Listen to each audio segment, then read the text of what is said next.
हमारा यही कहना है कि अगर आपको नहीं खाना है तो अलग वेज खाना बनता है, आप वेज खाना खाइए। जिसको नॉन वेज खाना खाना है वो नॉन वेज खाना खाएगा, जिसको दोनों नहीं पसंद होता वो बाहर कैंटीन में खाना खाते हैं। लेकिन इस तरीके का हंगामा करने का मतलब हमें समझ में नहीं आ रहा है।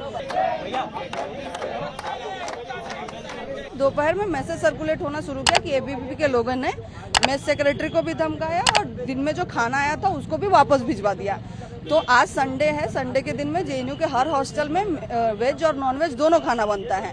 तो वेज खाना तो बन गया लेकिन नॉन वेज खाना को वो लोग वापस भिजवा दिए। तो आधे लोगों से ज़्यादा का खाना ही नहीं बना था। तो उसी समय लेटर लिखा गया कि एबीवीपी ने ऐसा किया है। मिस वार्डन को भी एक लेटर दिया गया कि आप बाकी लोगों का खाना अरेंज करवाइए, लेकिन वो खाना अरेंज नहीं करवाया गया। जब 7:30 बजे जब सारे स्टूडेंट गैदर होकर बोलने लगे कि खाना कहाँ है, तो एबीवीपी के लोग आके वहाँ भी हंगामा शुरू कर दिए कि हमारी मर्जी है, हम नहीं खाते वेज, तो आज कोई भी नॉनवेज नहीं खाएगा। इस तरीके की बातें करने लगे और उसके बाद वो लोग बेसिकली धक्का मुक्की करने लगे। उसमें ही उन्होंने मुझे पेट पे मारा, मेरा फोन लेके इसको तोड़ दिया। इसमें बहुत सारे फुटेजेस थे जिसमें वो मारपीट कर रहे थे, इसीलिए वो लोग तोड़े। मेरा बाइक जो बाहर रखा हुआ था हॉस्टल का उसको भी तोड़ दिया गया।